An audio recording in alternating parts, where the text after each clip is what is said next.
அழைத்ததுண்டு. சின்னஞ்சிறு வயது முதல் எனக்கொரு மனைவியுண்டு. கோபம் கொள்ள வேண்டாம் அம்மா, ஹோய் தாங்கிக் கொள்ள வேண்டும் அம்மா.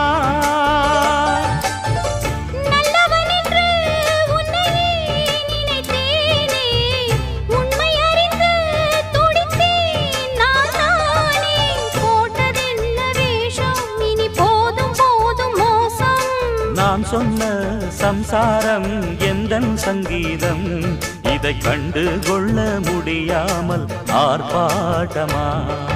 தண்ணீரிலே முகம் பார்க்கும் ஆகாயமே, நல்ல பன்னீரிலே நீராடும் பூந்தோட்டமே.